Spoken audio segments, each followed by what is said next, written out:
Assalamualaikum warahmatullahi wabarakatuh. Mohon izin Bapak Ibu Tutor. Di sini kelompok kami akan melakukan pendiskusian mengenai isu-isu kritikal yang dapat menimbulkan ATHG atau ancaman, tantangan, dan hambatan serta gangguan. Langsung saja kita akan memperlihatkan materi yang sudah kita bahas sebelumnya. Mbak Nila, sharingnya tolong disetujui. Halo Mbak Nila. Belum muncul, Mbak, belum muncul. Dia ini sharingnya minta disetujui sama hostnya.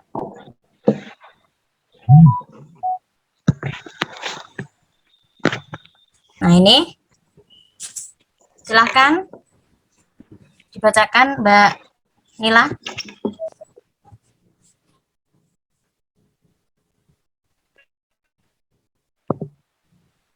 Assalamualaikum warahmatullahi wabarakatuh. Waalaikumsalam warahmatullahi wabarakatuh. Hari ini saya akan menyampaikan tentang identifikasi isu-isu kritikal yang berpotensi menjadi ATHG menggunakan teknik analisis USG, yaitu urgency, seriousness, dan growth.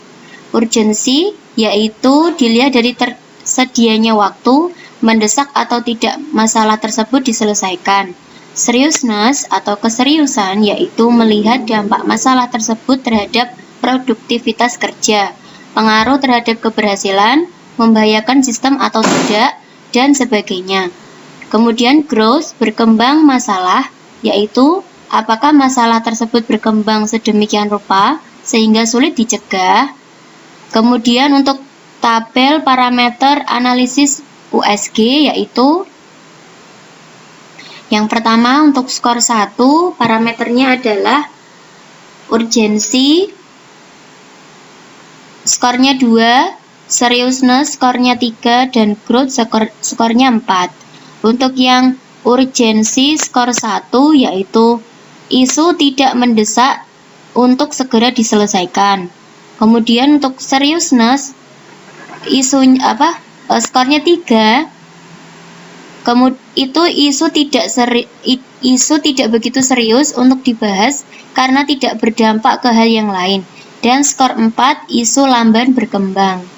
Kemudian untuk yang kedua yaitu isu kurang mendesak untuk segera diselesaikan, yaitu skornya 2.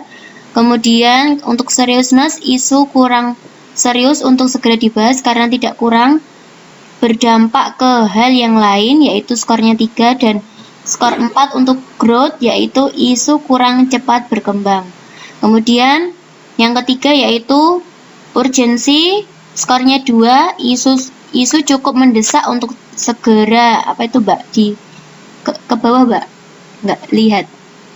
Ini urutan 1, urutan 2, urutan 3, urutan 4, skornya yang ada di bawah sini Mbak Nila. Oh, skornya yang bawah itu. Ya. Oh ya, oke. Berarti skornya 3 ya. Skor 3 untuk isu cukup mendesak untuk segera Mbak? Itu kepotong, Mbak. Ya, untuk diselesaikan. Kemudian skor 3 untuk seriousness, isu cukup serius untuk segera dibahas karena akan berdampak ke hal lain kayaknya tadi ya. Oh ya, hal lain. Kemudian untuk skor 3 untuk growth-nya, isu cukup cepat berkembang, segera dicegah. Kemudian untuk skor 4, urgensinya, isu mendesak untuk segera diselesaikan. Keseriusannya, isu serius untuk segera dibahas karena akan berdampak ke hal yang lain. Dan growth, yaitu skornya 4, isu cepat berkembang untuk segera dicegah. Dan yang terakhir, skor 5, urgensi, isu sangat mendesak untuk segera diselesaikan. Seriousness, isu sangat serius untuk segera dibahas karena akan berdampak ke hal yang lain. Dan growth, isu sangat cepat berkembang untuk segera dicegah.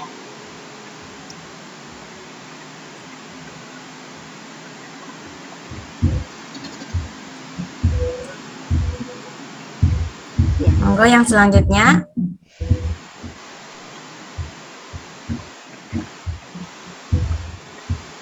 Selanjutnya siapa, Mbak Septi? Ini monggo Mbak Nurika. mengenai identifikasi beberapa isu kritikal yang sudah kita dapatkan. Oh Mbak ya, Nurika? yang Y. Sudah bisa didengar, Mbak? Ya, sudah. Ah, Mbak. Oke. Halo. Yang Sudah, Mbak. selanjutnya itu identifikasi beberapa isu kritikal yang sudah kami diskusikan. Kami mendapatkan 3 isu. Yang pertama ada hoax, yang kedua ada narkoba, dan yang ketiga ada korupsi. Nah, dari ketiga isu tersebut ditetapkan yang paling prioritas menggunakan analisis USG, yaitu urgensi, seriousness, dan growth, yang mempertimbangkan tingkat kepentingan, keseriusan, dan perkembangan setiap variabel dengan rentang skor 1-5, menggunakan sesuai matriks pada tabel yang tadi. Itu hasilnya maka dapat dilihat sebagai berikut.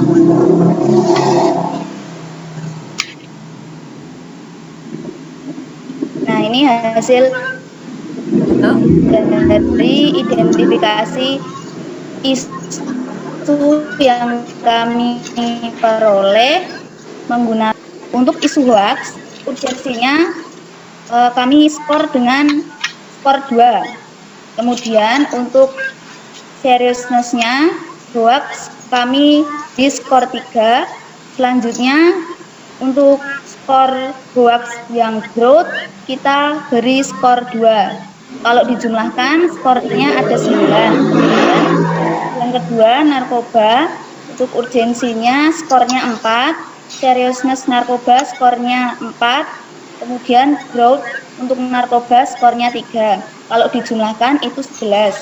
Yang terakhir tadi ada korupsi, itu urgensinya 5, kemudian seriousness-nya ada kami beri skor 4, dan untuk growth-nya kami beri skor 5.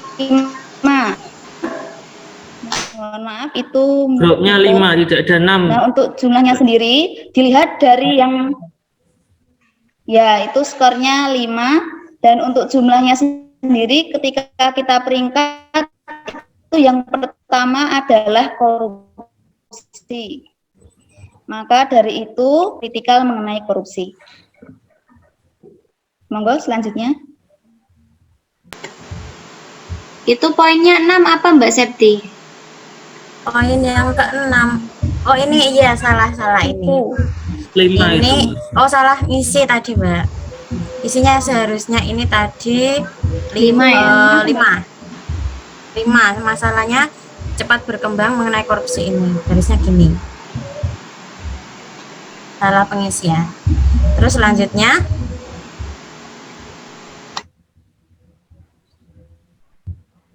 Mas Arief, silakan. Baik, saya melanjutkan keterangan dari Mbak Nurika. Berdasarkan teknik USG, isu yang paling urgent yang kami pilih adalah isu kritikal mengenai korupsi. Korupsi mengandung arti kebusukan, keburukan, ketidakjujuran dapat disuap. Sedangkan Kamus Umum Bahasa Indonesia karangan Purwadarminta, korupsi diartikan sebagai perbuatan yang buruk seperti penggelapan uang, penerimaan uang sogok, dan sebagainya. Ada beberapa faktor yang menyebabkan seseorang melakukan tindak pidana korupsi, antara lain faktor internal dan faktor eksternal. Faktor internal berawal dari dalam diri pelaku dan faktor eksternal adalah dari luar. Faktor internal yang menyebabkan korupsi yaitu ada 3. 1. Sifat tamak atau rakus, yang berarti tidak puas dengan apa yang telah dicapai, selalu merasa kurang sehingga menyebabkan tindakan korupsi. 2. Moral yang kurang kuat, seseorang yang moralnya tidak kuat mudah tergoda untuk melakukan korupsi. Dan terakhir, ketiga, gaya hidup konsumtif, perilaku konsumtif yang tidak dibarengi dengan pendapatan yang cukup.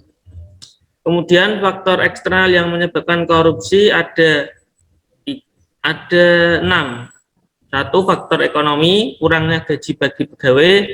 2. Faktor politik, instabilitas politik. 3. Faktor organisasi, kurang adanya sikap keteladanan pimpinan kepada bawahan. 4 faktor hukum, lemahnya hukum dan buruknya perundang-undangan.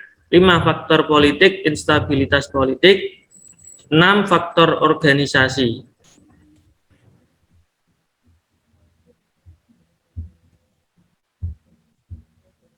Yang lanjutnya, Bisa digeser lagi Mbak Septi. yang mana yang atas? Terus ya, yang terakhir ada Ya, terus. 7 faktor hukum, lemahnya hukum dan buruknya perundang-undangan. Dampak korupsi, geser ke bawah lagi Mbak Septi. Ya.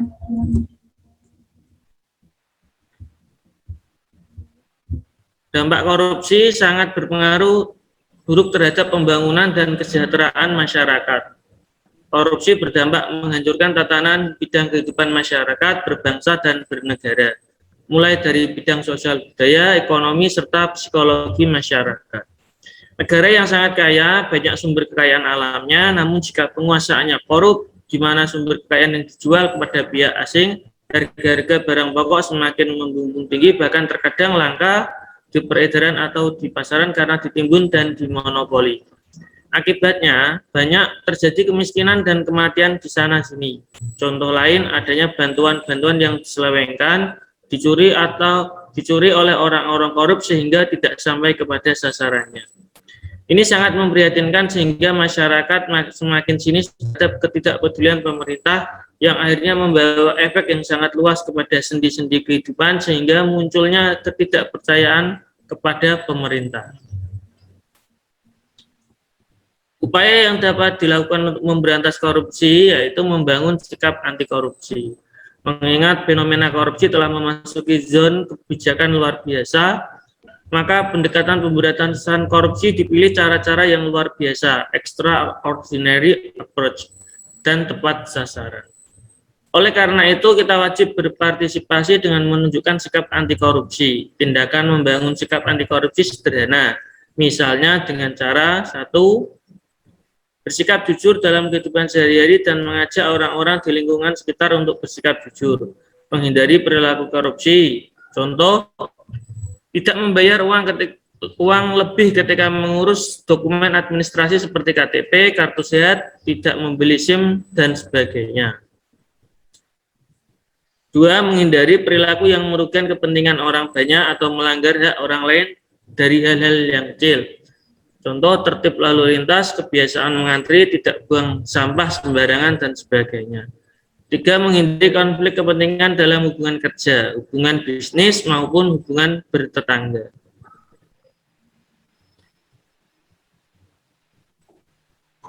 4. Melaporkan pada penegak hukum apabila menjadi korban perbuatan korupsi. Contoh, diperas oleh petugas, menerima pemberian atau hadiah dari orang yang tidak dikenal, atau diduga memiliki konflik kepentingan, dan sebagainya. Untuk penutup, monggo Mbak Septi. Itu saja yang dapat kami sampaikan mengenai isu-isu kritikal yang dapat menimbulkan ATHG. Semoga bermanfaat bagi semuanya, bagi yang melihat, bagi yang mendengarkan diskusi kami ini. Dan demikian akhir diskusi kami. Terima kasih. Wassalamualaikum warahmatullahi wabarakatuh. Waalaikumsalam warahmatullahi wabarakatuh. Ini sudah Mbak Nila, sudah direkord? Sudah.